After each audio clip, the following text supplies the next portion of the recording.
Welcome back to the Locked On Diamondbacks podcast. You're part of the Locked On Podcast Network, your team every day. Are you here for a Dbacks therapy session after that tough weekend? We are breaking down first impressions from the opening series against the Padres next.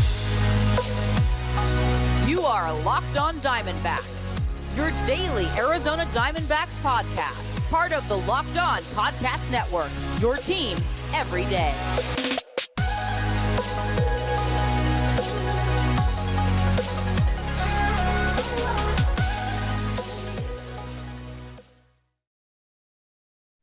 Welcome into the Locked On Diamondbacks podcast. I'm your host, Millard Thomas. I'm a multimedia journalist and I'm a graphic designer. So please go check out my website, millardthomas24.myportfolio.com. On there you can see all my latest work, from my packages to my articles to my photos and my graphic design. If you want to see more content by me, just follow me on Twitter at CreatorThomas24 for my personal account, or just look up Locked On Diamondbacks on both Twitter and Instagram for the podcast handle. And of course, thank you for making Locked On Diamondbacks your first listen every day. I would not be able to do this podcast without you, my loyal listeners, sharing, subscribing, reviewing, doing all that so I could do this podcast for you. Thank you. It's free and available on all platforms, so please continue to tell your friends.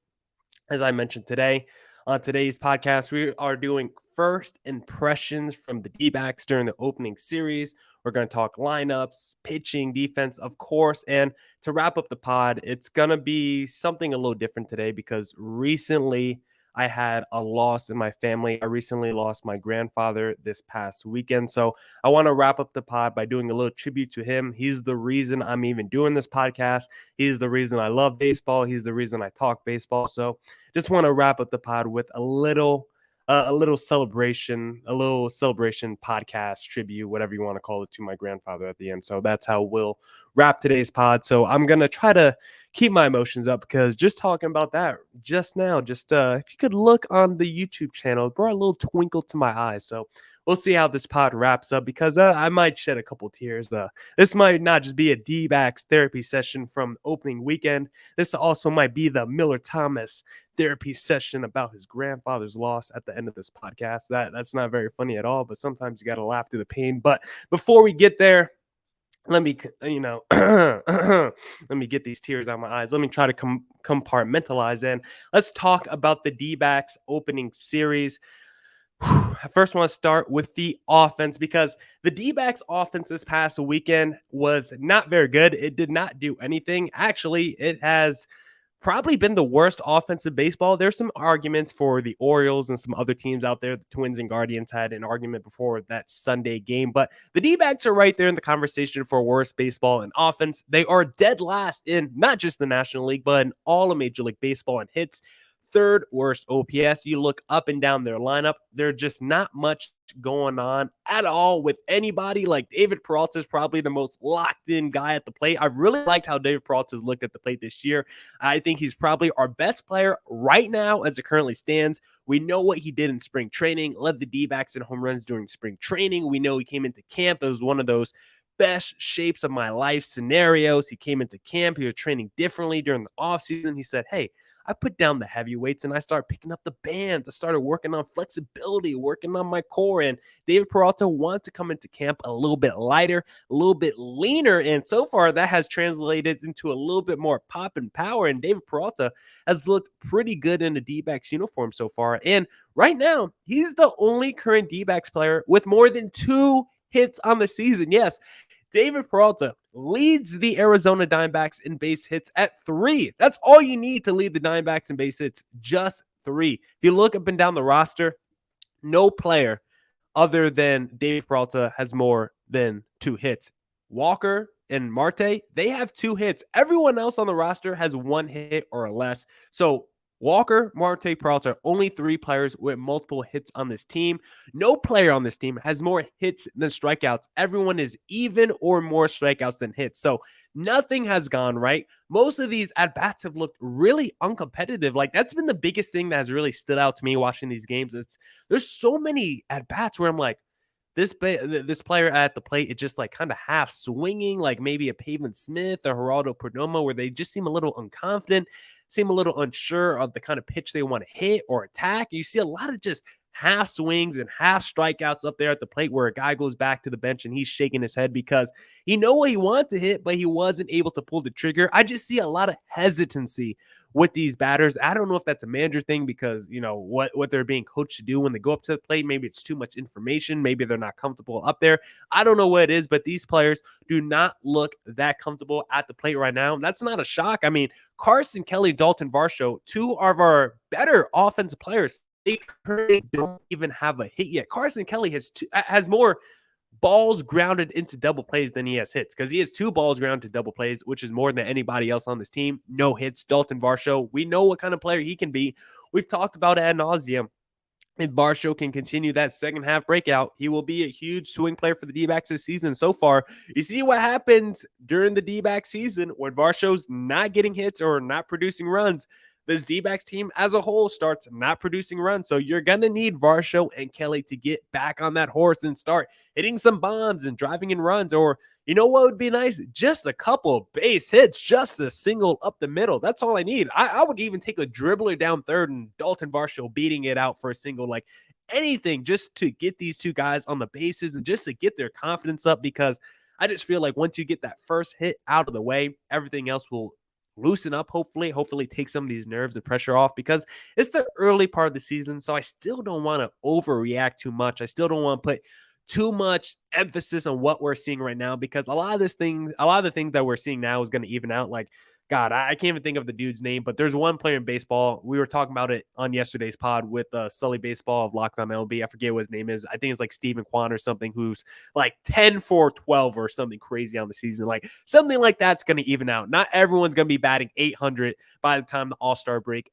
comes around. So we just have to be patient. It's not fun to see your team almost get no hit in the first 2 games, 6 innings the first day, 7 innings the second day. And like I told Sully Baseball, I think Sean Manaea would have thrown the no-hitter. Yu Darvish was like 50 of 90 of strikes on strikes, like 50 of his 90 pitches went for strikes. That's how I should say it. Sean Manaea, he was locked in those 6th and 7th innings. Those were like 12 pitches total in those 2 innings. So I think Sean Manaea would have thrown a no-hitter if he got a full leash, but thankfully he was taking out the game. And whenever the D-backs got to the bullpen, that's when we broken up a hit. But just think about the D-backs offense this weekend if you took the 9th inning away, because that's where all the offense basically came from. That first game, you had the Seth Beer walk-off. Guess what inning that is? The 9th inning. You look at yesterday's game, Sunday's game, because this is Tuesday when this comes out. I record it Monday night, of course. So Tuesday when you're listening to this, it's actually going to be 2 days ago. And guess what? What happened in the 9th inning? Cooper Hummel had that 3-run bomb. A lot of these runs for the D-backs come late, so it makes you wonder what their offense would have been in the 9th, or what the offense would have been on the season, how many runs they would have scored if you've taken the 9th inning away, because they've gone a lot of their offense just in that 1 inning. But some splits I found really interesting about the D-backs offense through their first weekend. Left-handed batters versus left-handed pitching, right? We've talked a lot about how this lineup is too lefty heavy. There's too many lefty on lefty matchups. Well, guess what? Lefty versus lefty this season, 273 average, 606 OPS. Again, that OPS and average is not great, but listen to this. Right-handed batters versus left-handed pitchers, 1 for 23 on the season. Lefty batters are crushing lefty pitchers by D-backs offensive standards, while right-handed batters are non-existent against left-handed pitching. I don't know why that is. I don't really have an explanation. I'm just telling you facts. I'm just telling you things that are going on and things that are happening on the diamond. I can't explain to you why it's happening. I'm just telling you what's going on. So right now, this D-backs offense needs to get better. One way to make the D-backs offense better is to stop. Let me get this right. Stop taking Seth Beer out of the lineup. I know, Torey Lovello, you don't like the lefty on lefty matchup, but guess what? You can put Cooper Hummel in right field, sit Pavin Smith, and still play Seth Beer at the DH. Or guess what? I know a lot of people have talked about this on Twitter. Just put Seth Beer at third base. He's going to suck defensively at third. That is fine. Who we have at third now, Drew Ellis, he's all right defensively, and he gives you nothing offensively. I'll take an error a game from Seth Beer because he might hit me a home run. I don't feel that confident, in anyone else who might play third base. And honestly, so far from the candidates of who I saw at third base this past weekend, I might want Alcantara over Drew Ellis at third base right now. But regardless, we have to keep Seth Beers bat in the lineup every day. I don't know. I don't care who it costs. I don't really need to know. As long as it's not Marte, Dalton Varsho, or Carson Kelly. Seth Beers lineup or Seth Beers bat should be in the lineup every day because he's too damn good of an offensive player. Now, I'll bet on you. Let me rephrase. Let me get the tease right. I'll bet the next time there's a lefty on the mound, Torey Lovello sits Seth Beer in the lineup. And do you know where you have to go if you want to place a bet? You need to go to BetOnline because BetOnline is your number one source for all your betting stats and sports info. Find all of the latest sports developments, league reviews, and news, including this year's basketball playoffs and the start of the Major League Baseball season. BetOnline is your continued source for all your sports wagering information, from live betting to playoffs, esports, and more.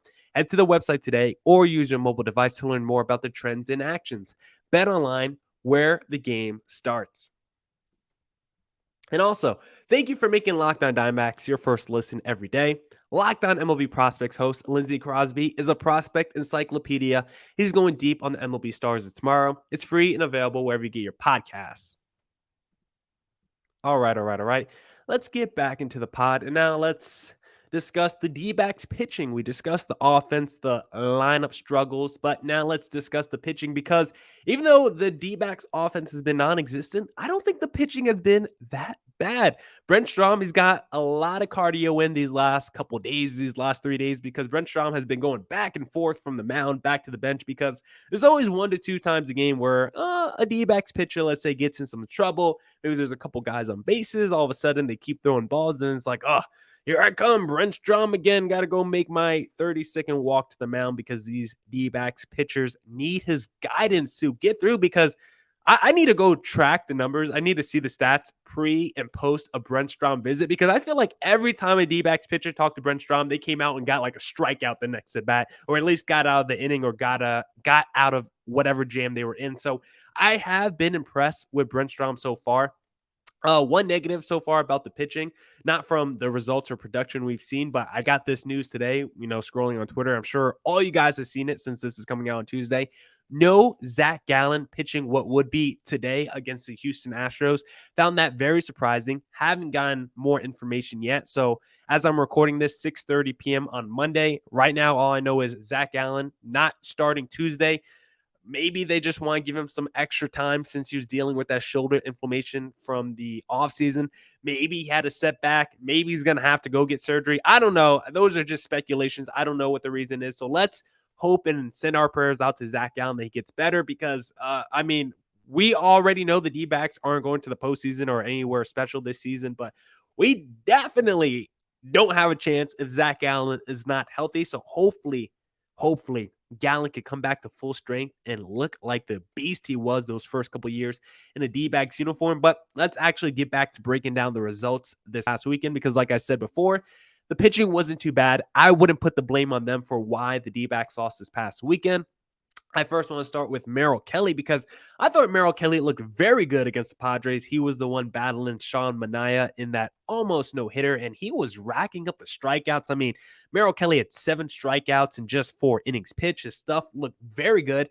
He did have some higher accounts in terms of higher pitch counts than he normally does. A couple of 3-ball, 2-strike, full counts against these batters. That's not something Merrill Kelly typically does. He's usually a low walk kind of a guy. He tries not to throw a ton of pitches. So it was a little bit of a shock to see Merrill Kelly struggling with a little bit of command, but I think that was more just because we're coming back from we're basically in an extended spring training. So I think that was more of a rust thing as to why his command was not always on, but his stuff was really good at the same time. That's how he was able to rack up the 7 strikeouts. His velo, very good, sat in the mid-90s, averaged 94.5 miles per hour on that fastball, was able to get up to like 94.7, 94.8, just barely scraped, was trying to sniff that 95, but not able to just crack it, at least this past weekend, maybe in future starts. So very encouraged to see Merrill Kelly, what he was able to do against a very good Padres offense, despite not having Fernando Tatis there. Zach Davies, I thought he was solid. I didn't think he was great, but I thought he was good for basically 2/3 of the game. Just whenever 2 outs was on the board, Davies decided to struggle because basically every inning he put someone on when there was 2 outs on the board. He would give up hits with 2 outs. All the runs basically came with 2 outs. So I like Davies for most of the game. It's just the fact whenever there's 2 outs on the board, Davies just starts to struggle out of nowhere, and I don't really know why. So if Davies can fix his 2-out problem, he could be a good number 4, number 5 starter for the D-backs, but that is a big if. Caleb Smith, I want to talk about now because he was the one that started. He's the one that started in that Sunday shellacking with the D-backs lost 10-5. And Caleb Smith good God. Was anyone surprised with that result Sunday by Caleb Smith? How many times have I come on this pod and I told you guys, the splits scream. They are screeching in your ear. They're making my ears bleed. Do not put Caleb Smith in as a starter. That's what all the splits say. He's for his, I think for last season as a starter, Caleb Smith as a starter was like 6 ERA. This is off the top of my head because I haven't looked it up. But I know as a reliever for a fact, he had a 2.7 ERA as a reliever. He had like an ERA north of 6 as a starter last season. So seeing the numbers, I don't know why the D-backs thought, hey, let's try Caleb Smith out there and see what he can do and see what he can do for us. You know who should have been out there on the mound? The guy who came in for Caleb Smith after he stunk up the joint, Corbin Martin, because Corbin Martin probably should have gotten the opportunity to be the number 4, number 5 starter if Zach Gallen isn't quite ready and Luke Weaver's going back into the bullpen, because Caleb Smith just offers me no upside. There's no ceiling. There's no potential there. And I already know what he is as a starter. He's not very good. I don't know what Corbin Martin is, because you know who I wanted to come out that bullpen with that start I saw on Sunday? I wanted to see Caleb Smith.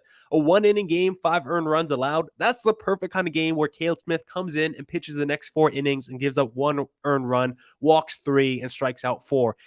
And he's been good in those situations. He's been good as the long relief guy coming out the bullpen for the D-backs. It's when you try to make him the starter. That's when you usually need a long reliever to come in for Caleb Smith. And that's what Corbin Martin had to do on Sunday, who I thought did a pretty solid job. There was an instance where Brenton Strom had to come out and give him a quick pep talk and give him a quick attaboy. And Corbin Martin did work himself out of some jams after working himself in some jams. But overall, it was a solid 2022 debut for Corbin Martin with 2 innings, struck out 5 batters. So overall, I thought Corbin Martin looked really good. I think he's someone I've talked about before. Maybe he's the star, not the star to watch, but the player to watch in the second half of the season for the D-backs as he starts to get more opportunities down the stretch after he gets his sea legs under him the first part of the season as a young guy. I think he's someone to watch in the second half of the season. So I was very happy to see Corbin Martin come out, have a pretty good debut as a long reliever. And then the last thing I want to talk about with the pitching, because we're not going to go here and go through the whole staff and every reliever and everything, just some quick thoughts I had on some dudes that we saw this past weekend. So I want to wrap up the pitching conversation by talking about the 2 relievers the D-backs signed this offseason to help stabilize the back end of the bullpen, because Ian Kennedy and Mark Melancon both made their debut this past weekend. They both came in on Saturday, I believe, and Ian Kennedy did not look good. He came in right away and gave up basically a couple runs and did not look good up there on the mound at all. His stuff was not working for him. Batters were able to attack it pretty quickly and lock in and target it and just send it, some pretty hard contact. So Ian Kennedy did not look ready for his D-backs debut on Saturday. Hopefully that's just a product of it still being basically spring training. Hopefully that's not the guy we signed, because I would hate for the trend or the pattern of Mike Hazen signing past their prime pitchers to continue, because we've seen it with the Rondones and the Guerreras and the Sorias and Davinskis, like Tyler Clipper too. Like Mike Hazen just loves signing past their prime pitchers, especially relievers. And Ian Kennedy looked like one of those guys on Saturday, and Mark Melancon didn't look much better. Ketel Marte didn't help him out, but he still gave up 1 hit with the dude already on the bases that led to that run scoring, even though I don't think it was an earned run against Mark Melancon. You guys could tell me if I'm wrong, but actually I got the Baseball Reference pulled up right here. Let's see if Mark Melancon was credited. Those are his batting stats, so we don't want to look at that. Mark Melancon was credited with an earned run in that game. So yeah, him and Ian Kennedy both gave up earned runs in that one game in both of their debut outings. So neither one of them looked good, and those are supposed to be the 2 go-tos out the bullpen. So if our go-tos are looking shaky in their debut, that is not a good omen for the rest of this D-back season for the bullpen. But hey, everyone else has looked pretty good. I mean, Castellanos didn't look great yesterday. Luke Weaver didn't look great in his debut. And that's another guy I don't think we've talked about. He's going on the 10-day injured list, so we won't see Luke Weaver for over a week as well. So no Weaver, no Zach Allen. The D-backs are going to have Bumgarner on the bump tonight against Luis Garcia of the Houston Astros. So we'll see how that goes. We won't preview today's game or this little mini series against the Astros. We don't got a preview coming, but hopefully we got a recap coming with one of the Locked On Astros guys. Still trying to figure that out and trying to work out the schedule details. So be on the lookout for that. But we have to talk about this D-backs defense and our first impressions from this D-backs defense during this opening series. But it looks like this defense probably could have used some more energy out there on the field because there were a couple errors from this past weekend. I think one thing that could have helped them with their fielding is rockauto.com because they help you with everything, especially your auto parts. Because with the ever increasing number of makes and models, it's now impossible for your local chain auto parts store to stock all the parts you need. Why endure often pointless or seemingly intimidating questioning and wait while the person behind the counter orders the parts on their computer, choosing the only brand their warehouse happens to carry? You have computers with access to rockauto.com at home and in your pocket. Save time and money when using Rock Auto. Why choose to spend 30%, 50%, even 100% more for the same parts from a chain store or a car dealership? Rock Auto is a family business serving do-it-yourselfers for over 20 years. Go to rockauto.com right now and see all the parts available for your car, truck, right locked on in there. How did you hear about us box? So they know we sent you. Amazing selection, reliably low prices, all the parts your car will ever need. Visit rockauto.com.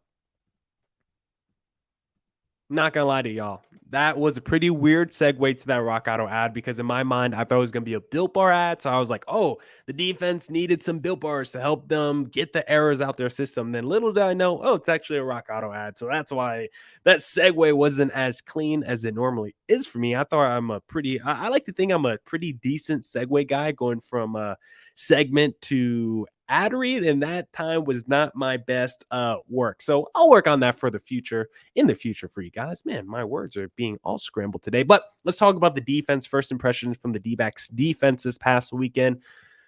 You guys know I love to babble, so let's get right into it. Torey Lovullo has talked about how the game, it's a common cliche we hear in sports. It's a game of inches. Baseball, it's a game of inches. Well, we say that about all sports. Football, basketball, it's all a game of inches. Torey Lovullo has talked about how it's a game of inches, especially defensively. And so far, it seems like the D-backs are stuck on the metric system because we've seen a whole bunch of defensive blunders this past weekend. We had that one Christian Walker play when he was playing first base.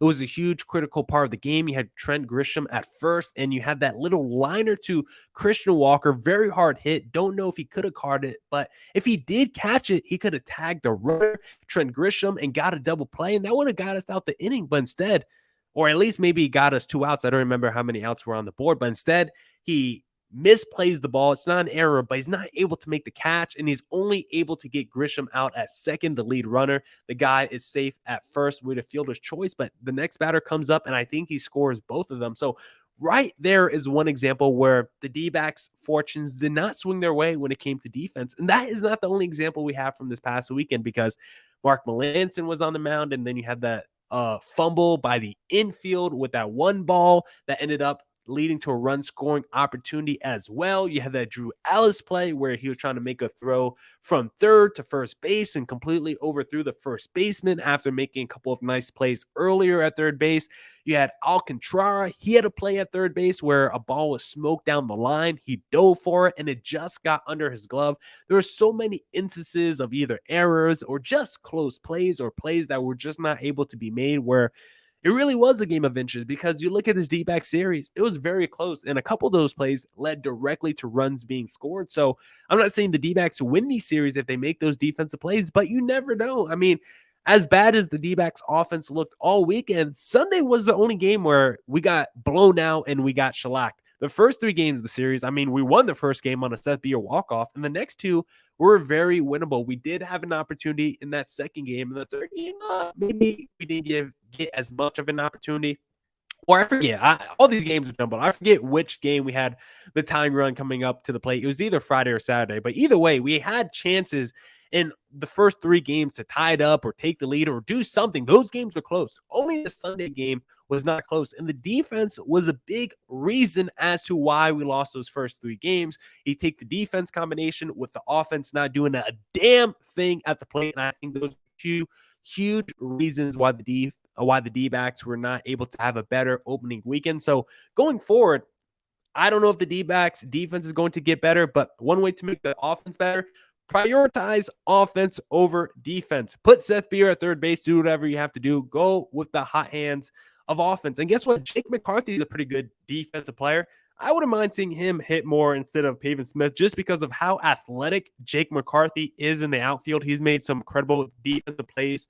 He made a couple incredible defensive plays on Sunday in the outfield. So I wouldn't mind seeing him a little bit more, even though he looks kind of lost at the plate as well. But considering Pavin Smith doesn't look any better at the plate, I wouldn't mind seeing Jake McCarthy's athleticism a little bit more around the diamond. So that would just be a little food for thought for Torey Lovullo. But overall, the defense just needs to get better. It'll get better with Nick Ahmed coming back maybe soon. We'll see with Josh Rojas. I mean, if you do play Jake McCarthy more in right field, that will make the defense better as well. But I don't care about defense. I think we need to score more runs. I think the defense is more of a talking point when you're not putting runs on the board.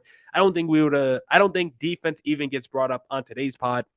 If the D-backs score, 4 runs a game this series and maybe split this series with the Padres. If the Padres and the D-backs split this series, I don't think we're talking about defense, but unfortunately that didn't happen. And defense was a huge reason and part of why the D-backs are not able to get done this weekend.